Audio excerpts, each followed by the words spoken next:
Hello everyone, so this is confusing yet very important points from Laxmikanth part 2. So I have made one video earlier regarding this particular topic only, that Laxmikanth, the new edition, that is around 1200 pages, right? So what happens now, even if you read it 5 or 6 times, even then there will be certain areas which you will miss.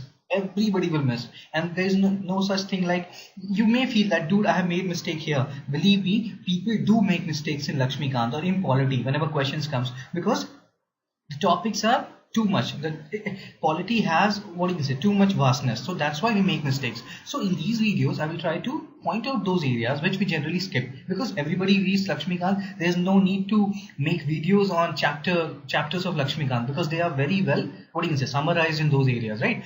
But the only thing which I will do is I will try to tell you these are the important areas where you have to pay more attention, because questions have been asked. They are asked in general different tests like vision or in UPSC. They have been asked. So we'll try to understand those important areas which we generally skip. Okay, let's start. So there's one important thing. I don't think most of the people skip it, but generally we forget about it. Islands and their jurisdiction. What does it mean? There are different islands, right? Andaman and Nicobar Islands, Dadra and Nagar Haveli, Lakshadweep, right? So we generally forget, we forget about which High Court these areas cover. Like Andaman and Nicobar Islands, they are covered by Calcutta High Court, right? Remember, the name of the place is Kolkata, but the High Court is still called Calcutta High Court, right?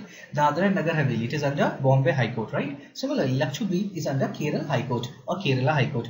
Now, remember one thing, when you're reading this, at the same time, keep an atlas in front of you and try to see which channel separates like Lakshadweep Islands from Minicoy Islands, right? 9-degree channel. Similarly, which channel separates Andaman Islands from Nicobar Islands, that is 10-degree channel. Which channel separates Lakshadweep from Maldives, that is 8-degree channel. So in this way, both your polity as well as geography will be revised. It will be a parallel kind of a study, right? So we have talked about islands and their jurisdiction. Now let's talk about CIC. Now in CIC, most of the things we do, right? But what are the things which we skip generally in CIC?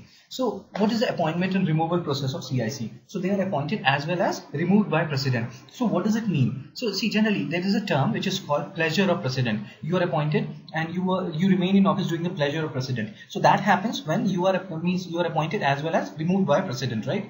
So in the case of CIC, they are appointed as well as removed by President. Remember it. So they hold office during the pleasure of President. That is correct for CIC, right? But it is generally not correct for like Comptroller and Auditor General, because they have a process similar to that of a Judge of Supreme Court. We'll talk about it. So this is the first point of CIC. Second point is they are not eligible for reappointment. Remember, in the first video I talked about Finance Commission members, and I have talked about even though that is a constitutional post and the CIC is not a constitutional post, right? Fine. So it has been created by an act, so it is a statutory post, right? So, but even here, these members, the members of CIC, they are not eligible for reappointment, but the members of Finance Commission are eligible for reappointment. So these are the basic areas which we have to pay attention to, right? And the third point about CIC is that salaries and other conditions are similar to CEC, that is Chief Election Commissioner. But even then, the political parties are not within the ambit of CIC, right? And they are not following the rules or directives which are given by CIC. So that is a major issue. Fine.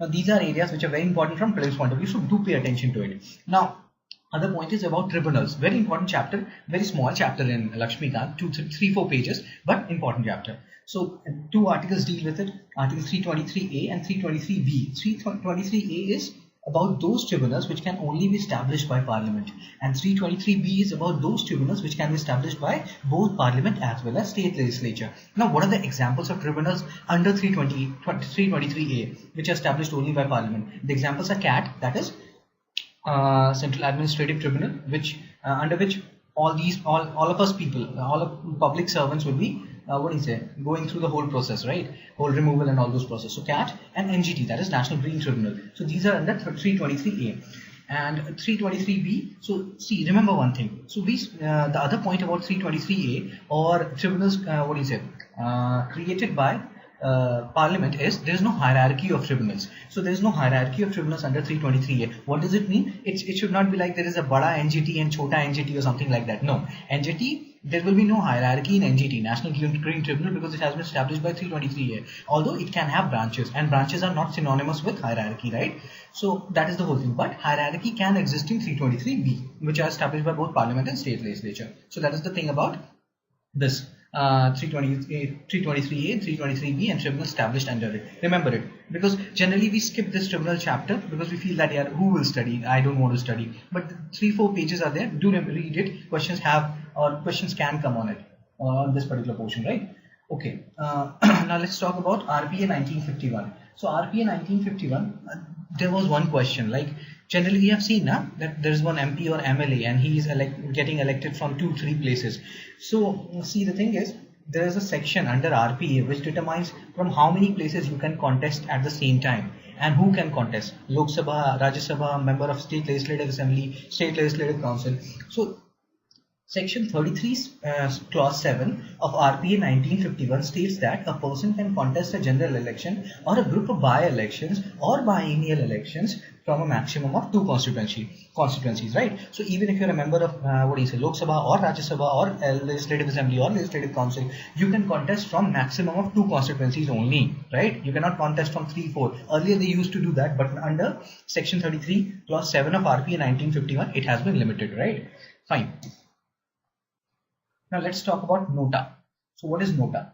So Nota, we all know, right? Nota is none of the above. But what is it? Is it a right to reject? No, it is not right to reject. What you have to understand is Nota is a negative opinion. You feel that none of them deserves to be elected, so you give Nota. But it doesn't mean that none of those people will be getting elected. One of them will have to be elected and they will be elected, right? So Nota is a negative opinion. It is not right to reject. Remember it. It is not right to reject, right? And it is used for local bodies as well. Remember, Nota is now being used for local bodies, panchayats and municipal corporations election as well, right? Okay. Now let's talk about Finance Commission. We have talked about Finance Commission in previous videos also, in the first video I think also. Now in the second video also I'll talk about it. So in the first video I've talked about that members are eligible for reappointment, right? Now how they are and what are the qualifications and how they are elected. So the qualification and the manner in which chairman and members of Finance Commission should be selected is determined by Parliament, right? And they have given a determination, right? That the head should have a greater record or good record in public service and all those kind of things. So go through that. So the point which we have to remember from prelims perspective is the qualification and the manner in which chairman and members of FC should be selected is determined by Parliament. And then the other topic is about Law Commission, right? So what is it about Law Commission? So Law Commission, the issue is which kind of a body is Law Commission? Is it a statutory body, executive body, constitutional body? We know it is not constitutional body. Even if you have gone through the index of Laxmikanth, you will know that, yeah, Law Commission is not a constitutional body. It is not even a statutory body. It is an executive body, right? Remember it. It is an executive body. Questions have come on this, right? Okay, now let's talk about Anglo-Indians. What is there to talk about Anglo-Indians? So see, the thing is, we know about nominations of Anglo-Indians, right, in Lok Sabha, but the question is under which commission Anglo-Indians comes. So they comes under, so if suppose you are an Anglo-Indian and you have certain grievances, so where will you go? So you will go to National Commission for SC. So National Commission for SC, that is National Commission for Scheduled Caste, take into consideration all the grievances associated with Anglo-Indians as well, along with Scheduled Caste, right? So remember it, National Commission for SC. Okay, now let's talk about JSPSC. What is JSPSC? So this is Joint State Public Service Commission. Now again, lots of questions have come on JSPSC, and even if you read it multiple times, you will forget it. So what is the major aspect of JSPSC? It is created by an Act of Parliament, right? And it presents an annual performance report to each of the concerned governor. There they can make questions like it is created by an act of state legislature, or it is created by, or it presents its annual report to president. And you can feel that since it is a joint state public service commission, so maybe it presents its report to president. No, it does not present its annual performance report to president. It presents its annual performance report to each of the concerned governor. So remember. Now CAG removal. CAG means Controller and Auditor General of India. So we have already talked about that.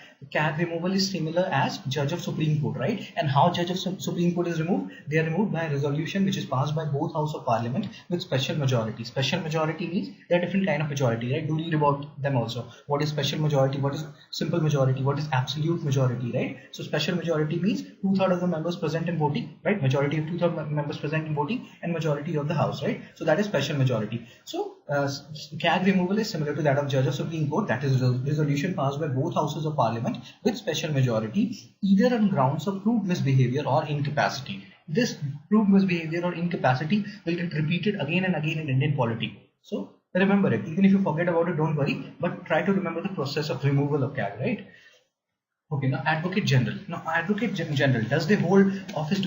What is that? Does they hold office to the pleasure of governor or president. So remember one thing: Attorney General appointed and removed by president, Advocate General appointed and removed by governor, right? And they hold office during the pleasure of governor, Advocate General, right? Now, FD is fundamental duties. Which particular article deals with it? Article 51A, right?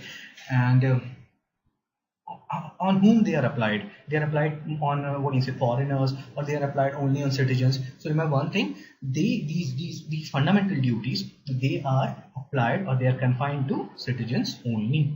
Fine. Okay. So what we will do, we'll keep until here only, and if possible, I'll make another video on these things, right, based on the feedback. So I'll make another video. I'll try to make another video based on the feedback, right? So do go through these videos, and if it helps, do comment and do tell me, do message me also. You can do whatever you want to, right? Thank you.